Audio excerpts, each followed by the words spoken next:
Hello everyone, this is part 2 of the chapter The Three Questions. So let's begin. Here comes someone running, said the hermit. Let us see who it is. The king turned round and saw a bearded man come running out of the wood. The man held his hands pressed against his stomach and blood was flowing from under them. When he reached the king, he fell faintly on the ground, moaning feebly. यानी कि अब क्या होता है, जो hermit है वो क्या कहता है कि इधर कोई आ रहा है दौड़ता हुआ, लेट अस सी कि कौन है वो। जो किंग है वो घूमता है और देखता है एक बियर्ड मैन को दौड़ कर आते हुए आउट ऑफ द वुड। जो मैन है जो दौड़ के आ रहा है, दौड़ता हुआ मैन है, उसने हेल्ड किए उसके हैंड्स को प्रेस्ड अगेंस्ट हिज स्टमक। ठीक है, उसके स्टमक के अगेंस्ट प्रेस किए अपने हैंड्स और ब्लड फ्लो कर रहा था फ्रॉम अंडर देम।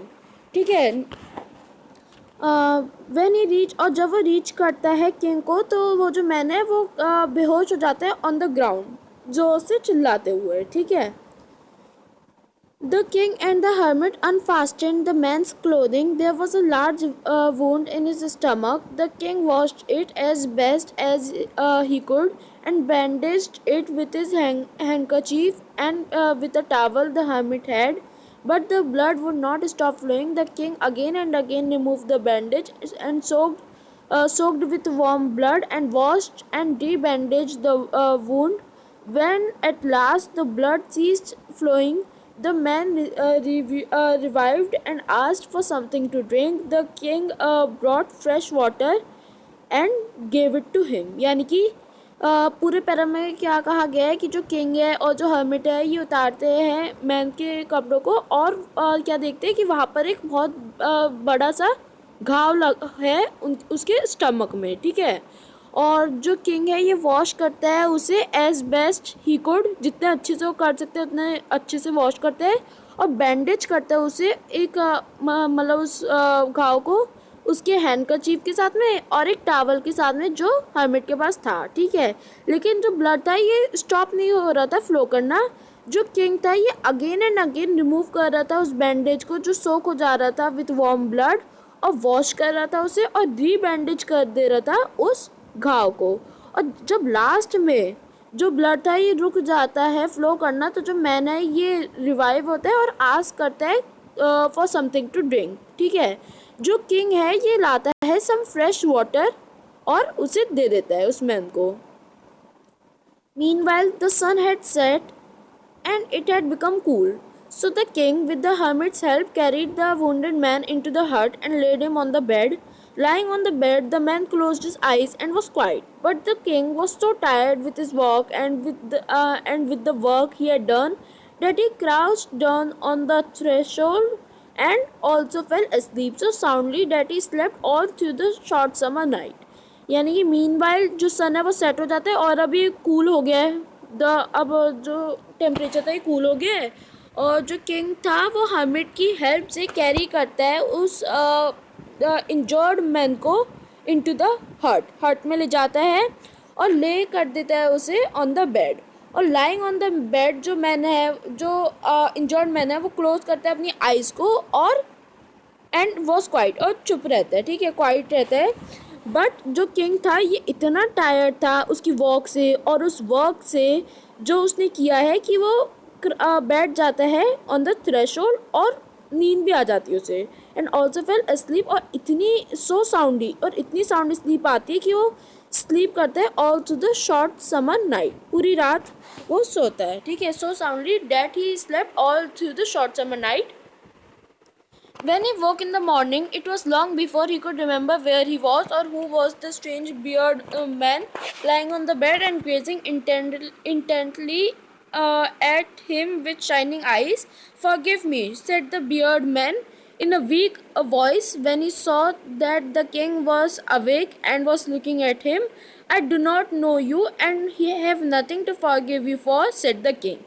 यानी कि जब किंग उठता है तो उसे याद आ जाता है कि ही कुड रिमेंबर कि वो कहाँ है और कौन वो strange and who was the strange man जो लाया कर रहा है बेड में। मतलब उसे ये सब याद आ जाता है कि और वो गेस मतलब देखते हैं ध्यान से उस मैन की तरफ वो बहुत ध्यान से देखता है उस मैन की तरफ with his shining eyes, king जो है।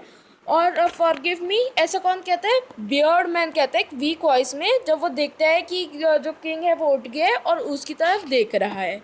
ठीक है, अब किंग के कहते हैं I do not know you, मैं तुम्हें जानता ही नहीं हूँ और मेरे पास कुछ ऐसा है भी नहीं टू फॉरगिव यू फॉर। ठीक है, and have nothing to forgive you for, king ऐसा कहता है। ठीक है, you do not know me, but I know you. I am that enemy of yours who sought to revenge himself on you because you executed his brother and seized his property. I knew you had gone alone to see the hermit, and I resolved to kill you on your way back. But the day passed, and you did not return. So I came out from my ambush to find you, and I came upon your bodyguard, and they recognized me and wounded me. I escaped from them, but should have bled to death had you not dressed my wound. I wished to kill you, and you have saved my life. Now, if I live and if you wish it, I will serve you as your most faithful slave and will bid my sons to do the same. Forgive me. यानी कि पूरा paragraph में क्या कहा गया है कि जो इंजर्ड मैन है वो कहता है तुम मुझे नहीं जानते पर लेकिन मैं तुम्हें जानता हूँ, मैं तुम्हारा वो एनिमी हूँ जिसने कसम खाई थी तुमसे बदला लेने की। क्यों? क्योंकि तुमने एग्जीक्यूट किया, तुमने मार दिया मेरे भाई को और सीज कर ली उसकी प्रॉपर्टी। मैं जानता था कि तुम अकेले गए हो हर्मिट से मिलने के लिए और मैंने डिसाइड किया तुम्हें मारने का ऑन योर वे बैक, यानी मैंने डिसाइड किया कि जब तुम लौटोगे तो मैं तुम्हें मार दूंगा। लेकिन पूरा डे पास हो गया और तुम रिटर्न ही नहीं किए। सो मैं बाहर निकल गया फ्रॉम माई एम्बुश। एम्बुश क्या होते हैं? एक हाइडिंग प्लेस। तो मैं बाहर निकल गया फ्रॉम माई हाइडिंग प्लेस तुम्हें ढूंढने के लिए और मैं तुम्हारे बॉडीगार्ड के पास आ गया and I came upon your bodyguard और उन्होंने मुझे रिकॉग्नाइज कर दिया और मुझे मारा। मैं एस्केप हो गया फ्रॉम देम। ठीक है, लेकिन मैं मर जाता अगर तुम मेरे जो घाव है उन्हें ड्रेस नहीं करते तो। ठीक है, तो मैं विश कर रहा था टू किल यू, लेकिन तुमने मेरी ही लाइफ सेव कर दी। नाउ अगर मैं जीता हूँ और अगर तुम विश करते हो तो मैं सर्व करूँगा तुम्हें as your most faithful slave और मैं अपने बेटों से भी कहूँगा टू डू द सेम, बस मुझे माफ़ कर दो, forgive me. The king was very glad to have made peace with his enemy so easily and to have gained him for a friend, and he could not only forgive him but said he would send his servants and his own physician to attend him and promised to restore his property। यानी कि जो king था ये बहुत ज़्यादा खुश हुआ piece बना के अपनी एनिमी के साथ में सो इजीली और गेन करके उसे एज अ फ्रेंड। और उसने बस उसे किंग ने बस उसे फॉरगिव ही नहीं किया, लेकिन ये भी कहा कि अब वो सेंड करेगा उसकी खुद के सर्वेंट्स और उसका खुद का फिजिशियन अटेंड करने के लिए उस इंजर्ड मैन को, और किंग ने प्रॉमिस किया टू रिस्टोर हिज प्रॉपर्टी। ठीक है, Having taken leave of the wounded man, the king went out into the porch and looked around for the hermit. Before going away, he wished once more to beg answers to the questions he had put. The hermit was outside on his knees, sowing seeds in the beds that had been dug the day before. यानी कि अब जो injured man है वो तो चले जाता है, तो having taken leave of the wounded man जो किंग था ये बाहर जाता है इनटू द पोर्च और लुक अराउंड करता है, आसपास देखता है हर्मिट के लिए। वापस जाने से पहले वो एक और बार वो विश करता है एक और बार बेग करना for the answers to the questions जो उसने रखे थे बिफोर द हर्मिट। ठीक है, जो हर्मिट था ये बाहर ही था उसकी नीज में और क्या कर रहा था? सो कर रहा था सीड्स को इन द बेड्स जो डग किए गए थे द डे बिफोर। ठीक है, The king approached him and said, For the last time, I pray you to answer my questions, wise man. You have already been answered, said the hermit, still crouching on his thin legs, and looked up at the king who stood before him. How answered? What do you mean? Asked the king. Do you not see? Replied the hermit.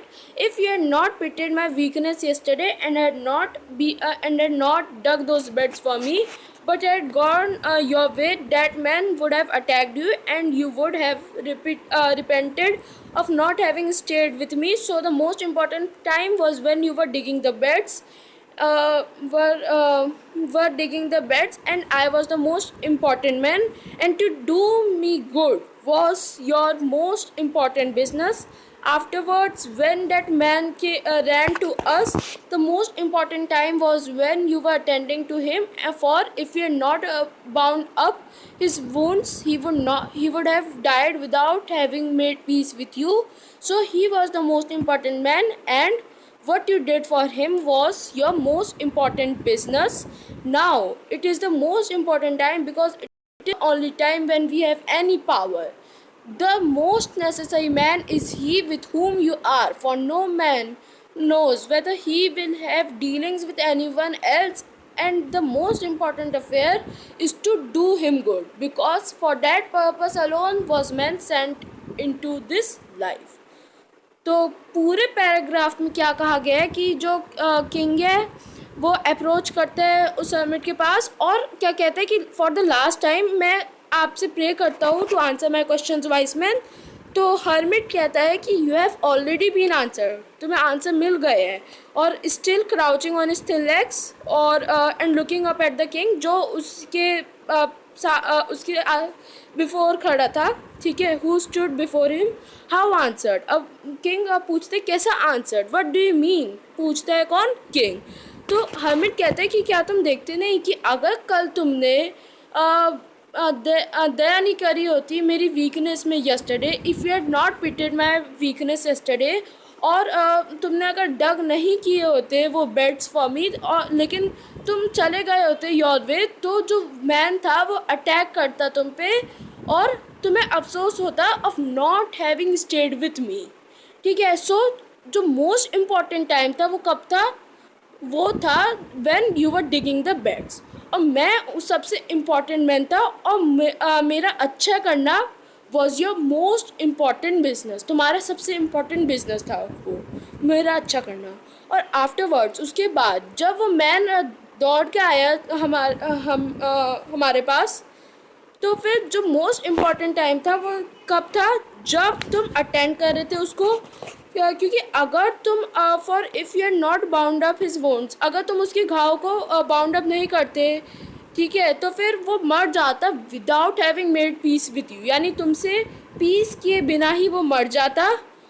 सो वो most important man था, और जो तुमने उसके लिए किया है and what you did for him, ये मोस्ट इम्पॉर्टेंट बिजनेस था। रिमेंबर कर लो कि there is only one time जो इम्पॉर्टेंट होता है, वो कौन सा है, नाउ, प्रेजेंट का। ये मोस्ट इम्पॉर्टेंट टाइम होता है, बिकॉज यही वो समय है जब हमारे पास कोई पावर होती है। और मोस्ट नेसेसरी मैन कौन होता है, जिसके साथ तुम हो। The most necessary man is he with whom you are, कि नो फॉर नो मैन, कोई मैन जानता नहीं है कि वेदर उसकी कभी कोई डीलिंग्स होगी किसी और के साथ या नहीं, कोई नहीं जानता, ठीक है। और मोस्ट इम्पॉर्टेंट अफेयर वो क्या होता है, is to do him good, जिसके साथ तुम हो उसका अच्छा करना, क्योंकि यही पर्पस है जिसके लिए मैन को भेजा गया है टू दिस लाइफ, ठीक है, because for that purpose alone was man sent into this life. So this is the end of the chapter, the 3 questions. I hope you like the video. Thank you.